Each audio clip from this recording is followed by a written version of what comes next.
We're going to turn things over. Again, this is a weekly series that we've been running now for probably the last month and a half or 2 months called Navigating the Unknown. How do we actually navigate through crisis? How do we support social ventures? How do we create things during a time of unknown and uncertainty? And so Jordan and Eli are both going to be joining us today. Jordan is with an organization called Pledge My Check. Again, just started recently in the last little bit. He also has some work with some other nonprofits that he's doing down in North Carolina. And then Eli is going to be joining us, and Eli started a venture called the Coding Space, which is an after-school coding program that then got picked up and acquired, and he is now working on a new project, which I am going to actually learn alongside all of you around food waste and how do we address food issues in relation to COVID-19. So those are the conversations in store. We're going to kick things off. If you've got questions at all, feel free to drop them down in the comment section for us, and we will pass them along to both Eli and Jordan for you. So, first person that I want to join onto the call here is Jordan. Again, he is with an organization called Pledge My Check, and I am very excited to catch up with him. So, Jordan, if you're on there, I'm going to have you jump. Hopefully you get the invite from your side. Yeah, man, how are you? I'm very excited to hear what you've been up to and how you personally have been doing through all this. Yeah, I'm doing really well. Right now I'm actually in Virginia because Gotcha.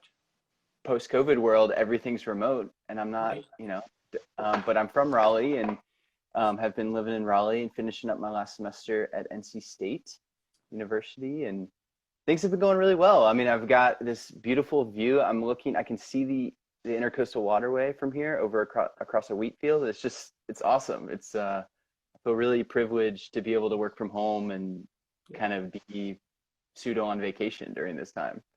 Yeah, right. It's a lot to like balance with all of these like different reactions and responses, how people are personally dealing with it. I know even yesterday, I just felt like I had a really empathetic moment. Sometimes I'm in a really creative, like, let's build my ventures type of thing. And I'm sort of in my own slightly privileged world. And then yesterday I had this like empathetic moment where it was just like, man, this is not the reality for a lot of other folks. And I just crashed. I couldn't do anything else for the rest of the day. I just had to, check in with folks who are doing good work, connected with people that I might not be personally connected with at the moment. So, Nice. Yeah. but I am excited to have you jumping on here with us. You have been working on all kinds of fun projects. And so I was wondering if you could give people a glimpse of what your world was like, what some of the projects you were involved in prior to COVID, and then hmm share a little bit of what happened in the last 2 months on this new project, Pledge My Check, that you got involved in. I know there's a team of you guys that have been getting this up and running. Yeah. Yeah, absolutely. So before Pledge My Check, and this last, I mean, it's only been, I guess, 3 weeks or so since we've Wow. launched this thing, and it's taken off. But prior to that, I've been studying entrepreneurship and nonprofit management at NC State, and I created an organization, started working with adolescent boys. The organization is called Journeyman Triangle. We've got based in Raleigh and also in Asheville. I see there's another journeyman join us there in Washington. We're a part of a larger network called Boys to Men, and we help teenage boys grow into healthy, compassionate men of integrity. So we create group mentoring circles and rites of passage adventure weekends. So the whole focus is how can we teach kind of these leadership skills, social and emotional intelligence to 12 to 18-year-old boys. So have been running that for the past 4 years in a volunteer role, kind of pseudo board president role. Last year in 2019 was my first year as paid staff. I came on as the executive director. And so have been doing that and a bunch of small little side projects, but that's been kind of my main focus before Pledge My Check. Awesome. I want to put a pin in the rites of passage conversation because I want Okay. to come back to that because I think, especially given everything that's going on right now, the important need for rites of passage in a time when, right, those who are planning on graduating, right, they had that set up and now all of a sudden it's been taken out. So anyway, I want to peek into your brain a little bit and kind of explore that at some point perhaps. But first, give me the overview of where Pledge My Check came from. What was the genesis moment? You said it's been 3 weeks. Curious what that 3 weeks has looked like for you. Yeah, yeah. So I have some friends through different organizations, Starting Block and some other people. They actually built the site, and the idea was we're sitting at home. We're able to work from home. I was able to move my schooling, the operations with Journeyman, and my remote work just seamlessly into the online world. And we're not doctors, we're not nurses, we're not essential workers, and some of us or most of us were receiving the stimulus check. We're like, well, why don't we donate this back and turn it around and just invest locally to people who need it more than us? So the idea kind of was, hey, there's $350 billion going out by the federal government, and I bet you there's folks like me who don't really need it necessarily, who are in stable positions, who still have jobs. And so um, instead of just donating, right, we thought, well, we could build this cool tool that showed people and encouraged and empowered people to donate, right? Because you get this momentum behind it. It's kind of like a crowdfunding, except we don't collect any of the money. So the whole mission is, how do we help people who are kind of on the fence, right? I've got this $1,200. Am I going to buy, a Best Buy, $1,200 TV? That's conveniently priced at that point, or maybe I could contribute some money to my food pantry or to a neighbor who lost their job. Right. And so yeah, it's been really exciting. The numbers have just been growing exponentially. We're getting thousands and thousands of views. um, the mayor retweeted us, the mayor of Raleigh retweeted us, and then we did some news pieces with CBS, ABC, WRL, and now I'm doing a radio interview tomorrow. I think we're over 160,000. I need to check the most recent numbers, but I pulled it up right before. It was somewhere over 160. So, yeah. So it's pretty exciting. We're getting some national media attention now, and so we're hoping, we can get to $1 million from all 50 states in the next couple of weeks here. So That's awesome. And so I'm curious what your specific role within all of this, because it sounds like there's multiple people behind the scenes getting this up and running. Yeah, yeah. So our whole thing is we're 100% volunteer team. We've opted for not specific roles or titles, but just kind of bringing it back to we're all working, we're all helping this out. There's kind of about 5 of us who are the core team. I've been doing mostly marketing and PR, trying to reach out to news stations, online publications, and just kind of spread the word that way. And I've also kind of filled the role of an inside perspective of nonprofits, right? So what does it look like to be a nonprofit fundraiser? How might a nonprofit want to use this tool? Or how might they be interested in what we're doing? So that's been my role. Yeah, so I'm curious because I think a lot of people, right, are navigating a multitude of emotions through this, right? So I was feeling it yesterday, moments of like anxiety and grief, and then you go into moments of creativity. I want to produce something during this time, right? And that will probably continuously ebb and flow. And for folks who are in that space of like, man, I want to create something bigger than myself. I think sometimes there's a leaning towards I need to create an organization. I need to create a nonprofit because that sounds like a thing. And I'm curious how you guys are navigating that, because Pledge My Check just seems like, man, we're going to throw a website up there and we're just going to see what happens, right? And there's not too much behind it, right? There's not even titles or roles. It's like, we're just going to create a thing and see where it goes, rather than focusing all this energy on like building an organization. And I feel like sometimes that gets in the way of doing actually the meaningful work. And so I'm just curious how you guys are navigating that. Is that a conversation you're considering, especially given your background inside nonprofits? Yeah, absolutely. So our kind of MO was like, let's build it, let's throw it out there and see what happens. So it's definitely this idea of action precedes clarity, right? Mm-hmm. Shout out to the Ignite retreat. I feel like that was just a reoccurring theme there. But the idea was, let's build it, let's throw it up. Let's, if people let's allow people to give in a way that's life-giving to them, right? So someone might do 5 hours this week, someone might do 1 hour, and kind of keep it horizontal, keep it 100% volunteer. Um, and it's been really just exciting to watch and see how it shifts and changes, right? We get more and more perspectives. We're reaching out to people and saying, hey, we're volunteers, and we don't really know marketing super well. Can you help us with our press kit? Um, and yeah, it's been, I think the tendency for people to overanalyze and kind of strategize and think, well, I've got to have a, mission, vision, values. I've got to file for 501c3. I've got to come up with a 20-page grant to submit before I can start it is can be limiting in some ways. So we're definitely employing this kind of entrepreneurial mindset of like, let's just do it, let's throw it out there and see what happens. Totally. Yeah, and it's been super fun and exciting. But I totally agree with you. I think just throwing it up there before getting too wrapped up in all the questions has served us in some ways. Right. There's a question in the chat here around as you're trying to build prototypes, the importance of coding, right? So you guys were able to build a website and get that up and running real fast. And so how critical is the role of coding, building websites, in being able to have this action proceed clarity? Or have you seen other ways where you can get action going without having to rely on coding, if that's sort of an unknown, scary skill set that maybe you don't have?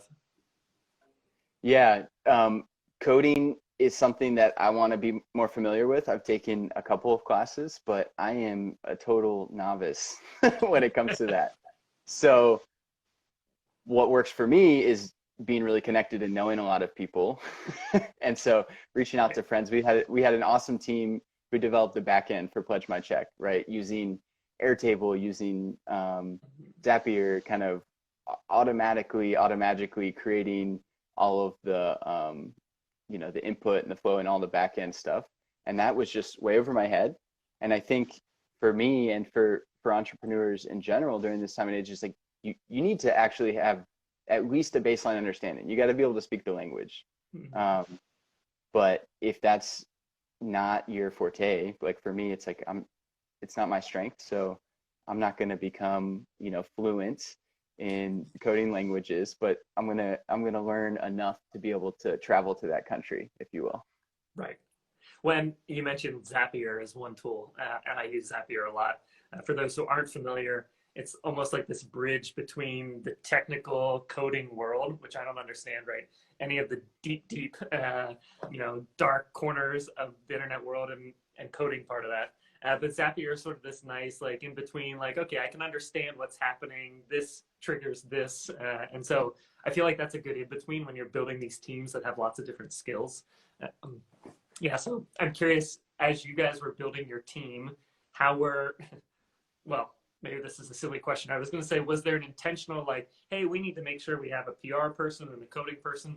Or was it more like, cool, we've got 6 or 7 people sitting around the table. What can we collectively do given the skills that we have? Like, how intentional were you about building teams versus building the thing and just organically seeing what happened? Yeah, yeah. I think it was more of the latter approach. It was 6 people sitting around a table on a daily Zoom call. We've been 5 to 6 every day, kind of figuring out, okay, what do we do next? What's the next strategy? What's the next iteration of this thing? We have updated kind of the messaging around it about 6 times.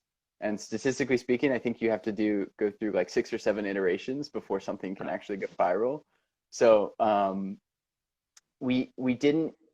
It wasn't very strategic in as far as like, okay, we have this gap, we need to reach out to someone. We just reached out to everyone and thought, okay, who's here, who's at the table now, and what can we do? And if someone's not an expert in something, it might be a great time to learn. So there's a lot of my friends, at least at this point, are like, hey, like I'd love to get engaged with something. I'm sick of sitting around like feeling helpless in how I can contribute. And I've learned a ton. I've learned how to use Buffer. I've learned how to use a bunch of different tools. Oh, like my internet is being a little, there we go. Okay. But yeah, I think it was more of like, hey, we're here, what can we do? And so in the last 2 weeks, it's really all been marketing and PR. How do we reach out to people and kind of get this word out to get what we built in front of a bunch of people to help encourage them, you know, in a world where we can orient around fear and scarcity, given the circumstances. How do we help encourage people to choose hope and generosity? Awesome. If so are just joining here, we've got Jordan with Pledge My Check project that they just started building here in the last couple weeks, trying to get people to actually pledge their stimulus check to nonprofits and groups in their community that have really pressing needs. So if you've got questions, drop them down in the comment section. I see there's a couple popping up there. One of the things, Jordan, as you were talking, that struck me, the idea of having daily stand-up calls with your team. Well, we might have a quick internet freeze. We'll see if he pops back on here. But one of the things that was made me think of as you were talking was there's a podcast I follow called Story Brand, and they were talking about the difference between having a chess mentality versus a tennis mentality. And chess is very much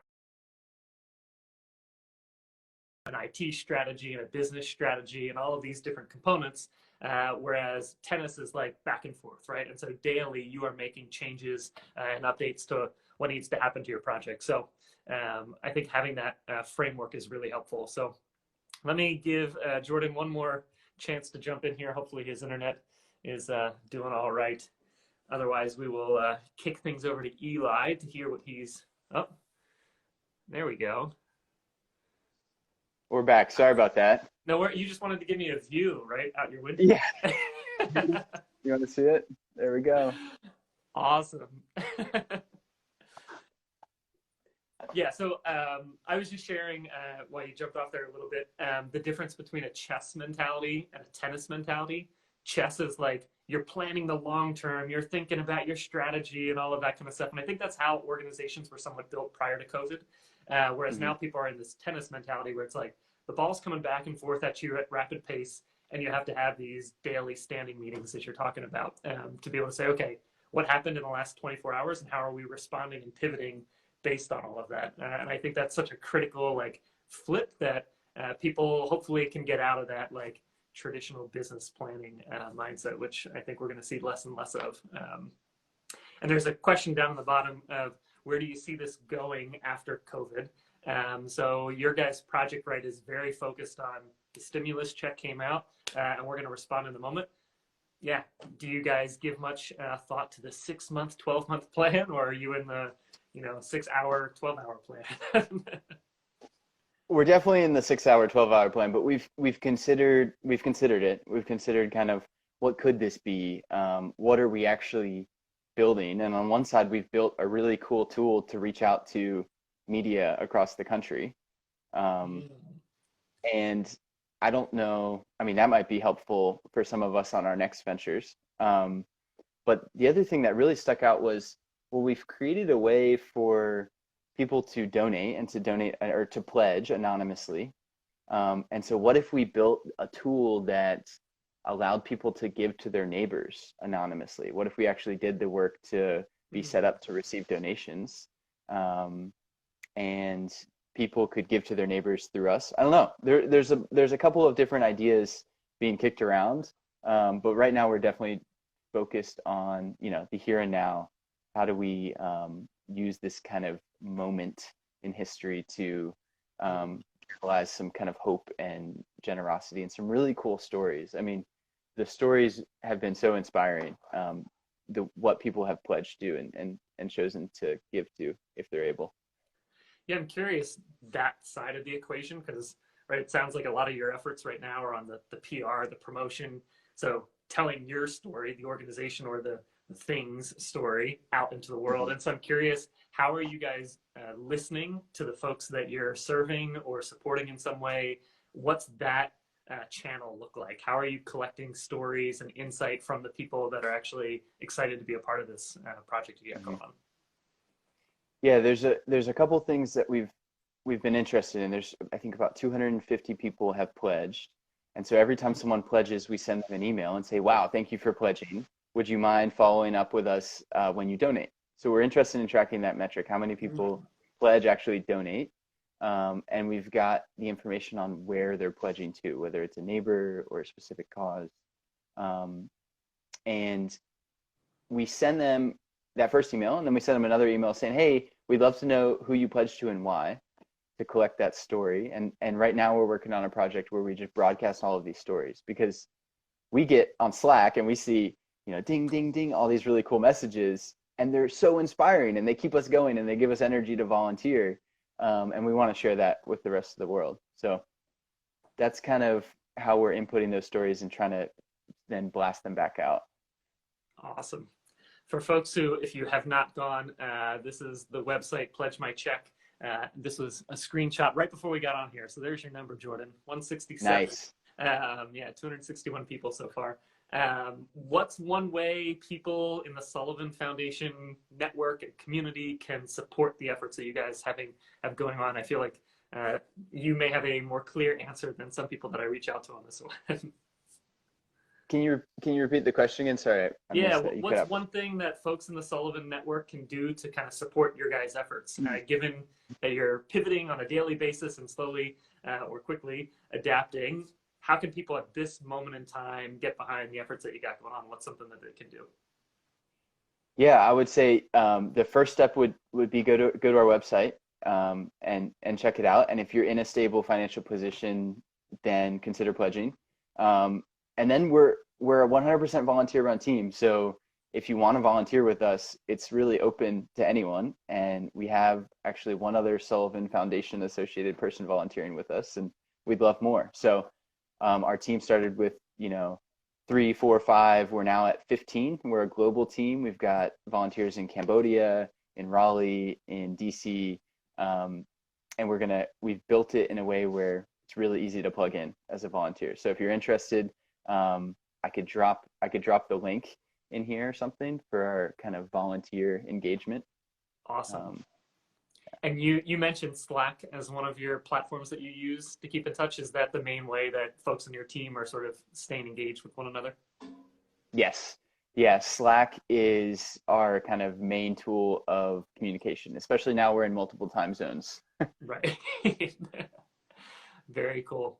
Well, I am a huge fan of what you got going on. So thanks for creating it, being a part of the team to get this up and running.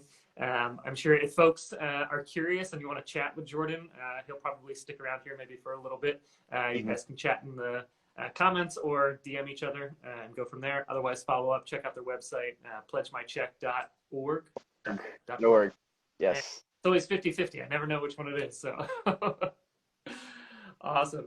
Well, any last things or insights that you want to share from what you all are learning getting this thing off the ground? If there's somebody else that wanted to create something, right? Especially now that we're entering finals week, people are going to be moving into a summer mindset, which maybe that will look different for folks.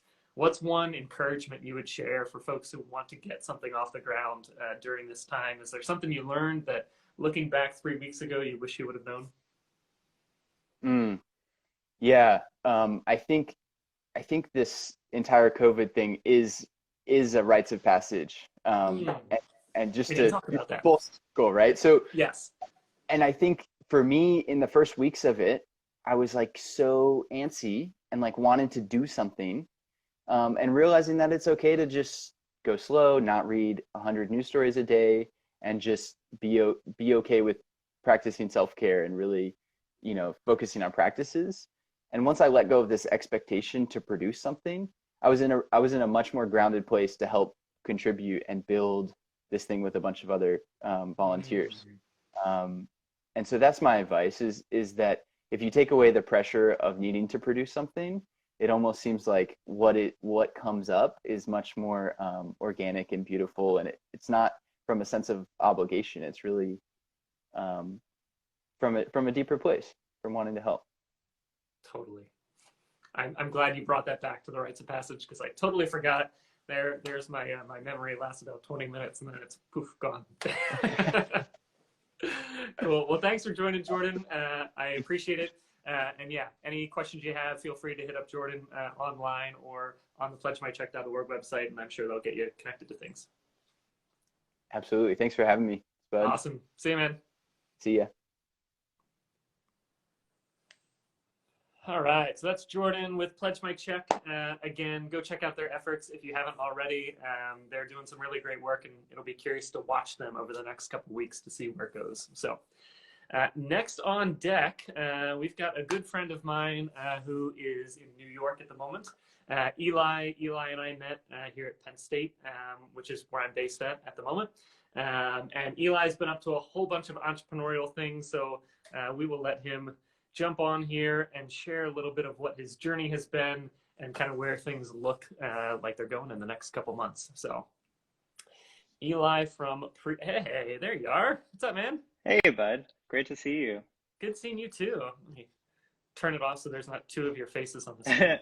That other picture is a throwback for sure. So, always fun to see whatever came up in the Google search, right? Yeah, absolutely. Pre-quarantine, when everybody's hair is like slowly getting longer, I feel like in these series people are just going to slowly see me getting shaggier and shaggier as we go. So yeah, we need to do one of those like picture a day things of like quarantine lasted this long in hair growth. Absolutely. Cool. So how are you? We got a chance to catch up a little bit the other day, but I'm curious how you've been handling things, because you're someone that always has a project on your plate. And so, yeah, curious what these last couple of weeks have felt like for you. Yeah, I'm doing really well overall. I think, like with everyone, it's kind of a lot of mixed emotions. And I think I was really loving listening to Jordan, because I think I resonated a lot with there's both this anxiety around all of the things that we can't control, and just like seeing like what COVID does to a lot of us is like make us really face the things that are out of our control, like the political system and all of our like medical responses to things. Like some of those things are things that I personally can't be involved with. But at the same time, it's also this time where people do really want to help and do really want to be involved, and all these mutual aid groups are coming up, and it's kind of this like very strange paradox where there's all this like positive optimism coming up. And as an entrepreneur myself, I'm like, oh, there are like so many people who want to help. Like how do we help people who want to help? And there's so many people who are like, oh, I wish I could help, but like I don't know any tech skills. And I'm like, I know a couple tech skills. Like I would love to help you do that thing. So it's definitely this weird balance of like accepting that there are a lot of things out of our control, but also being really excited about the things that are within our control and working on the projects that we can to try and help. Totally. Yeah, I wonder, for the sake of folks on this call, to kind of bring them up to speed, could you give us a little snapshot of what the last couple of years have looked like, some of the projects in particular that you were working on, and then how COVID may have inspired or created a moment to launch something new? Yeah. So I used to run the Coding Space, which was a after-school program based in New York City that taught kids how to code. It was mostly ages like 8 to 13. That's the one. Thank you to Will Ferg for that logo. Still running strong. Will Ferg, I haven't done this in a long time. Oh, he's doing great. He's doing lots of really great COVID response stuff. I'll have to get him on here. Yes, absolutely. Over at Talk. So about, I guess, a full year ago now, the company officially got acquired. I kind of went through this like personal process of really appreciating what we had built at the Coding Space, but also starting to realize that maybe I wasn't the right person to be the one running it anymore. And we reached out to a few like close mentors and partners, and luckily we found this amazing partner in Private Prep who kind of had all of the infrastructure to take the Coding Space to the next level, and also a lot of the excitement and energy that I kind of found myself missing. So the company was acquired in April, and then I spent a decent amount of time on this like soul searching of, the Coding Space was this like amazing experience. It felt like we made a really positive impact, and like, what do I do now? Like there's so many problems in the world that I want to work on, and kind of did this deep dive on like the criminal justice system and forms of economics that are like alternatives to capitalism. And there are just so many systemic problems to work on that it almost got like overwhelming with the like, how could I possibly work on something else after that? And then kind of catching up more recently, I kind of went through that journey, came out kind of with the conclusion of like, there are so many problems, and working on any of them is like a really good and important next step. I really liked, sounded like it was a Sullivan Foundation takeaway, but like Mhm. action, or what is it? Yeah. Action Action. begets, I wrote it down. Action precedes clarity. I don't know action who said precedes that. clarity. Someone apparently at this Sullivan. Well, then we'll just attribute it to Jordan since he's the one I heard it from. Deal. But I really love that. Yeah. So starting January, I just started volunteering at a lot of places and just like trying to get involved in small ways, in things like politics, volunteering at food shelters, getting involved with action precedes clarity. Thank you, Jordan. There we go. Jordan, that's now your quote from here on out. So we'll start sharing that on Google. um, yeah, so it was getting involved with those things. Also, like food became a really strong personal passion, and climate change as well. And from all of that, I kind of realized that a lot of my interests could kind of combine into climate change and helping reduce the carbon emissions in the world. And I didn't know before all of that that food waste is actually the #1 contributor to climate change. And I think people are very vividly seeing how our food distribution system isn't necessarily set up to be equal and flexible and be able to go to everybody. So I've become really passionate about those types of things. I launched a side project with Will called My Food Scraps, which is just at, yeah, that's the one. You are ready with all the links. It's very zoomed in, but that's all right. You can view recipes. That's about it. That's all you really need. So basically just a website to help people find and share recipes with their scraps at home. Now that everybody's suddenly cooking a ton more, how to use things like your vegetable stems, or just like different parts of food that normally goes to waste and then gets turned into methane. And then also exploring kind of more long-term, like sustainable business ideas around food waste and food distribution. Awesome. I think one of the things that I've been inspired by your efforts. I think Jordan also touches on this a little bit of not necessarily needing to have this big business plan put together of like, I'm just going to create this side website. What is it? My Food Scraps or something? Yeah, myfoodscraps.com. Myfoodscraps.com. Yeah, just like, I'm just going to create it and see what happens. I know you and I share that love. I love creating new websites, and that's sort of my Yeah. like personal tax is I'll buy a domain, and if I think that's a project worth exploring, and if I don't do it within a year, I just wasted $9 a year paying for a domain that I didn't actually do anything for. So, so that's like my personal entrepreneurship tax of like, I'm gonna actually see these things through. But I think that's often an overlooked piece of like trying to create something is not necessarily needing to have a big, long, scalable plan. It's like, I'm just gonna create a prototype, a project of some sort, float it out into the ether, see how people respond, and maybe then that'll inspire something bigger. And so I'm just curious how you're juggling those considerations at this time with the multiple pieces that you got going on.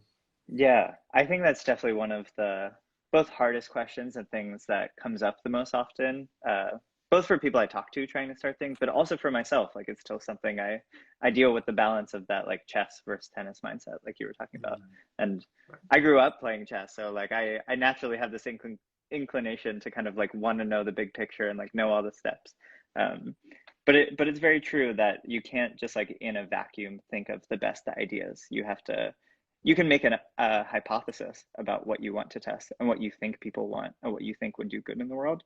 But then all of these ideas are centered around people and people taking action and trying to create a community of people, or trying to bring an idea and trying to get people to actually see if people resonate with that idea. And you can't do any of those things in a like isolated vacuum on your own. You can do some really cool like scientific research. So I think people doing that is amazing, but still you have this like hypothesis model and you set up a test and you run the test, you see the results. So as fun as it might be to think about the future, you only really can look like a week ahead or a month ahead and be testing these things. But I don't think I have it figured out at all. Like it's something I struggle with every day. I debate if like I'm making enough progress, if it's worth making a really small project like this My Food Scraps thing, or if I should be focused on like how do we redesign the entire like food distribution system. So unfortunately I have no answers. I'm stuck in the same struggle. Yeah. One of the things that I've been appreciating, I think, about this time is that I've been hearing more and more people talking about the need to have diversified income streams or diversified projects and organizations that you're involved in, right? So rather than here's my 9 to 5 job, and it's the one thing I do, and it's the one thing that brings money in and all of that, People now have a multitude of things, and I think that hopefully will ease the pressure of, right, if you're trying to start off in an entrepreneurial path, there's this expectation that that needs to be your 9 to 5 thing, and all of your energy is going into it. And like, I know for personally, I always frame things as like, I have my ventures I run, I have my consulting I do, and then I have side projects that have no purpose other than to just keep me entertained. And being able to actually like name that third bucket has been really critical, I think, for me to be able to give myself permission to do something that I don't know if it has any bigger long-term play, right? It's not solving Yeah, totally. change. It's Yeah. literally just a cool recipe site for now or whatever it might be. And so Yeah. hopefully more people give themselves permission to, you know, chunk out their life so it doesn't just have to be a one and done thing. Yeah, totally. I think we've definitely seen that change in the economy, and it's really exciting that people, I think, 20 years ago, 30 years ago, it was so much harder to turn like this little side project, side passion you have into like an idea that like you maybe work on a few hours a week, and you put the seed in, you water the seed at, like when you have time to, and like see what happens to it. But now we have all of these platforms and all of these ways to kind of just in like an hour a day, you can like put up a website and then like share it with a couple of people and see what they think. And you don't have to do these like extremely capital intensive things to just start a passion project. And I think there's also so much wisdom coming down of just like work on the things you're excited about and you're passionate about, because any idea is like very hard to bring into reality. And you need to be the person who's just like constantly excited and constantly like hopping on phone calls, getting other people excited by this idea. So I think you're totally right. Like naming the things that you're just passionate about, oftentimes that does lead to the biggest impact. And maybe you don't see it today of like how that might help a larger problem, but generally if you go in with the mindset of like you are trying to create good in the world, those things tend to come out of it. Totally. So and there's a question in the chat around Oh yeah. this, around the role of creating and maintaining community to help these projects move along. And so you talked about, right, you can't create these things in a vacuum. And yet the reality is right now we're all in quarantine. And so we're all we're all in a vacuum. And so what has worked for you to kind of create and maintain community, to rally around these projects, to both help build them, to get the word out, to give you personal support in the midst of all of this? Yeah, how have you created and maintained community during all of this? Yeah, thanks for the question, Jeff. I appreciate it. I I think again, it's a very interesting paradox of like we don't have this like physical community anymore, which like I had a lot of physical communities I was involved with, and like I'm definitely much more out of touch with those communities. But on the other hand, a lot of people have a lot more free time right now and are just like Jordan was saying, like a lot of people are looking for ways to help, and people who maybe normally have like a 9 to 5 job where they're like at the office all day and can't talk to random people, they're now saying like, oh, well, like I don't really have to be working all day. And I feel like when I reach out to people right now, people are more available than they've ever been. Like usually calls get scheduled 2 weeks ahead of time for like if you want to meet with like the founder of some program you're trying to partner with, it's like, oh yeah, maybe next month. Whereas now it's like, are you free now? Like you're probably at home, you're probably on your computer. So I think reaching out to new people and trying to build more community is like a little bit easier right now. I feel like it's easier to make like new connections if you're looking for specific people. In terms of Jeff's question on like how to maintain community and move projects along, I think very proactive communication is like the biggest thing, both that I sometimes struggle with and also have learned is so important. So for example, like we've been testing a lot of different ideas around climate change, and some of those ideas involve like interviewing people and then a week later deciding that's not the idea that we want to explore. And it's very easy to just like look forward and just be like, cool, like now I'll work on this next project. But like just today, for example, I was writing up a blog post of an idea that we tested that a lot of people offered to take interviews for, helped us like decipher if it was a good idea or not. And we ultimately decided not to do it. And now we're like writing this blog post that we're going to share with all those people of like, here's why we decided not to do it. We're like really appreciative of all the support. And I think people really appreciate that and get excited, not just about the results that you're presenting, but the actual journey and the process of like building something. And I feel like some of the people we interviewed for that last project are now like, oh, like now you're interested in like these food specific things. And like, I'm also really interested in food specific things and like would love to help you on that new thing. So I think seeing those interactions as less transactional and more as like, these are like humans that I'm excited to connect with. And today it is about this idea, and tomorrow maybe something totally different. And like, if I can help them on something, which I think, Spud, you're like everyone's go-to example of someone who does that so well. But it's like, I could reach out to you with any idea and you'd be like, yeah, excited to talk about it. Like, let me know how I can help. And I think that intention really comes across to people and Yeah, helps you build that community. I've learned my skill is not shooting holes in people's ideas. I am very much the one of like, heck yeah, let's run with it. And so I don't ever say no to anything, which Yeah. perhaps is a problem. I would never go to you to get a critique of an idea, for sure. I've tried to. I really have. Like every now and then, I was like, okay, this week I'm going to be in really critical mode. I just can't do it. It's like That's hilarious. I'm the big cheerleader. But I think to what you said of like, there has never been a moment where the permission to reach out to someone, that barrier has been so low. I mean, I've personally found that as like a bunch of people I've always wanted to connect with. I'm sending them emails now, and yeah, they're responding within 24 hours saying, heck yeah, let's chat right now. And I Yeah, think that's totally. something that I hope people don't overlook because Mm, that's so important for folks who feel like you've got time and you're like, man, I'm spinning my wheels. I don't know where to go right now. That permission to reach out to folks has never been easier. And I've seen it in multiple areas. I mean, there's the personal level, like connecting with mentors and that kind of stuff. And then also even I had a lot of people reach out to me and saying, how do I reach out to a bank, right? I need to apply to a mm, loan. I run a yeah. company and I'm trying to navigate all that. And they didn't even know how to have those conversations. So, right, Mm, the permission to just reach out to folks has never yeah, been totally. easier. Yeah. What has worked well for you in terms of how you frame that intro? Because I feel like Mm. sometimes that gets looked over, right? We say this and like, hey, it's never been easier to reach out to someone. Yeah, yeah, but it's not And then we easy. just assume people know how to do it, right? And it's actually, that's a Yeah, skill that takes some time to develop. So, totally. how have you learned how to build those networks, those relationships, especially now when we're all in quarantine? Yeah. I think I never quite appreciated this, but I think I'm someone who just like, because I moved so much when I was growing up, I'm always someone who's like looking for community, and I'm like very invested. Like when I come to a new place, even if I'm just visiting, I'm like, where do I find the community? Like where's the local climbing gym, or like where are the local like entrepreneurs, or like how do I get involved with people who are in a community?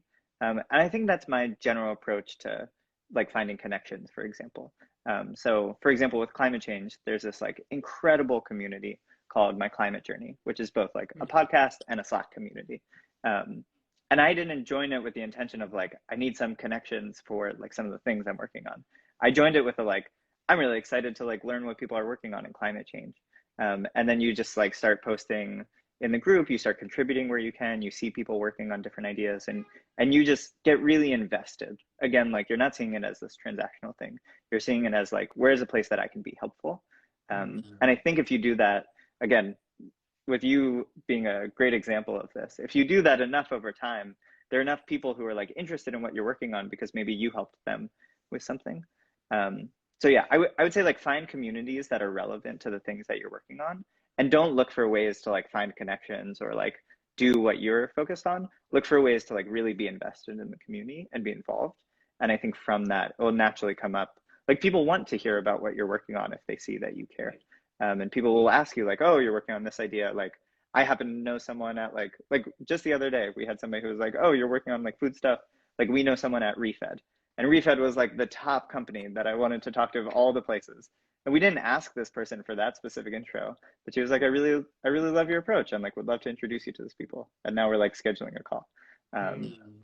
so yeah, although it's been easier than ever, it's definitely not easy, and it involves like truly being invested and not just like I've never just like, I know some people do this, but like I've never just like cold called a random person. And there's always that like famous founder story of like I just like called the CEO of Walmart and asked them to order 10,000 units. It's like I've never done that, but like I would just like find a community that you want to be involved in, and let it organically come from there. Totally. I saw Avi join the call here, and I picked up this phrase from a group that he's a part of called Watson Institute a couple of years Mm, ago about creating your own luck. And mm, one of the things I think that entrepreneurs do subconsciously is they put themselves in situations where it's far more likely that those spontaneous connections and introductions are going to happen.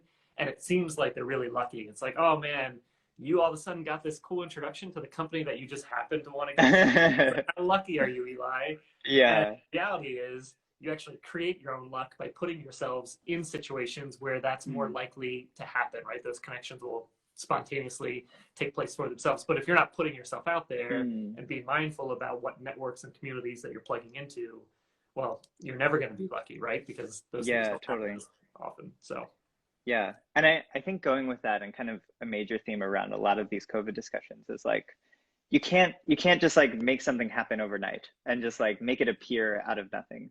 You can only like be invested in things over time and keep committing yourself to whether it's a community or specific relationships or specific ideas. And then like eventually those resources gather and you find a place to like put them all in one concerted effort. But the concerted effort is like the end of so much work and so much results that like one day you see and are like, oh, that person just like did this overnight. But it's actually, it takes a lot of time. And oftentimes the results of your work come 6 months after, like when you actually put in the work.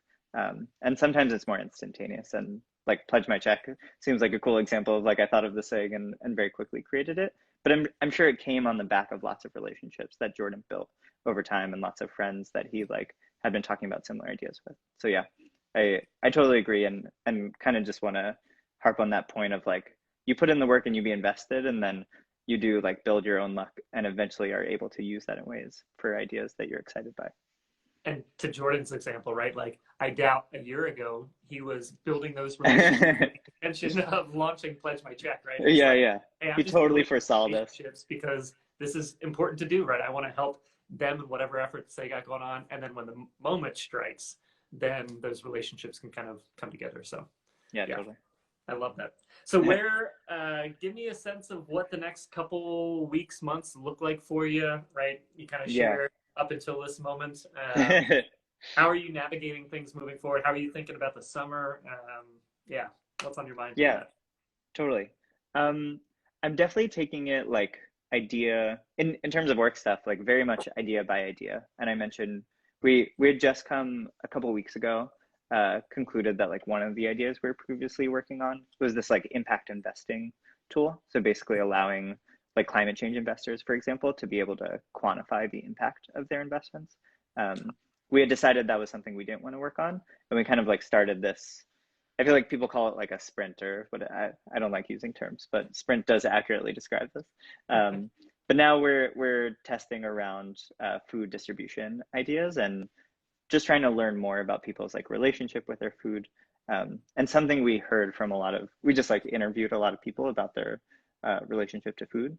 And something we heard a lot is people are very interested in the food ecosystem and like what is the food chain and how does food get from like a farmer all the way to like my house in like a Misfits market box, or like to my house through like a grocery store, or like Right. what's happening with restaurants right now.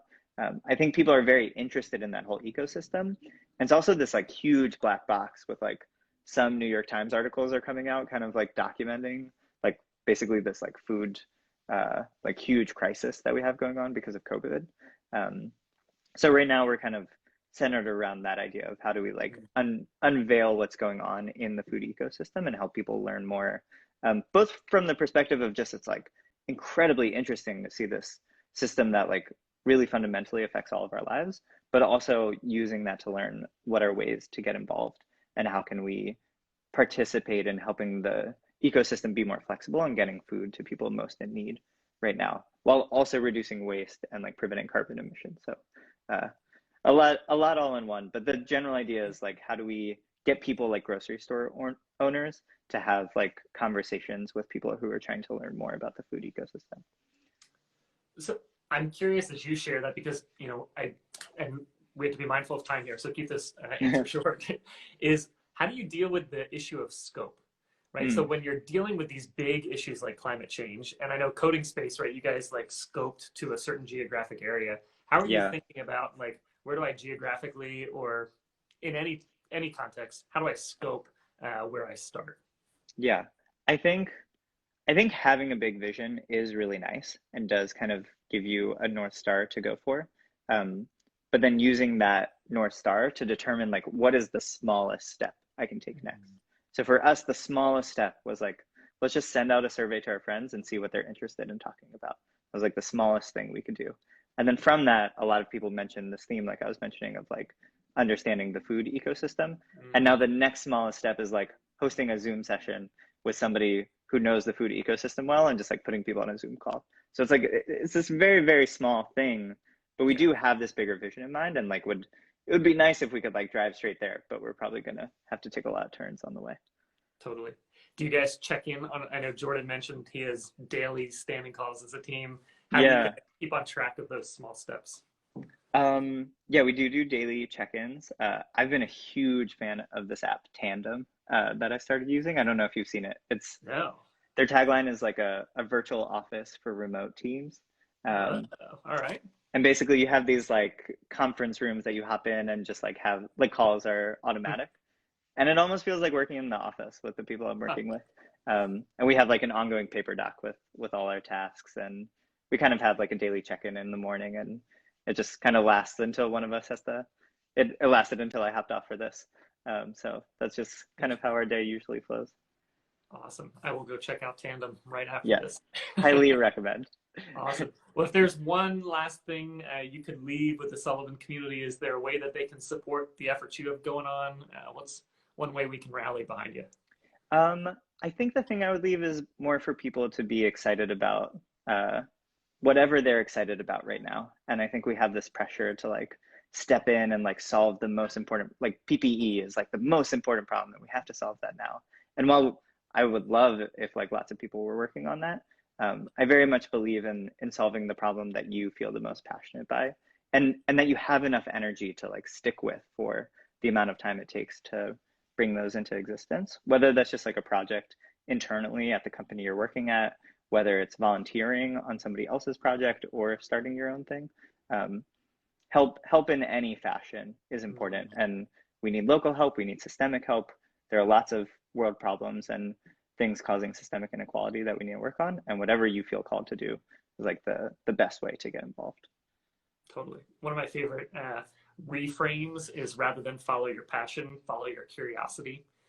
So people don't know what they're passionate about half the time, right? Yeah, but totally. They want to find it. And so if you just naturally follow your curiosity, it'll probably lead to an open door where you suddenly stumble into something that you're really passionate about. So totally. And to more directly answer, if anyone knows owners of grocery stores, we are cold reaching out to them right now. So awesome. Would happily take those connections.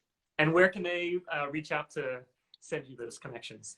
I think just my first last name, Eli Kariv @gmail.com, or Cool. I'm on all the social medias. So Eli Instagram Kariv. is great too. Go find him, DM him, send him some links. So Eli, thank you for jumping on and joining us today. Yeah. We'll be following along to see where you guys go from here. Great to catch up with you, Spud. Have a great rest of your day. Bye, everyone. Awesome. Take care. All right. So that was Eli and Jordan, both doing some really great work. So go follow their efforts online if you haven't already. Again, we will be back here next week on Wednesday. We've got two really good friends, one of them joining from Morocco and another from Arizona, to talk about the efforts they've got going on. So we will see you next Wednesday at noon. Until then, check out the YouTube links at sullivanfdn.org/webinar. All righty, friends. Take care. Have a good rest of your week.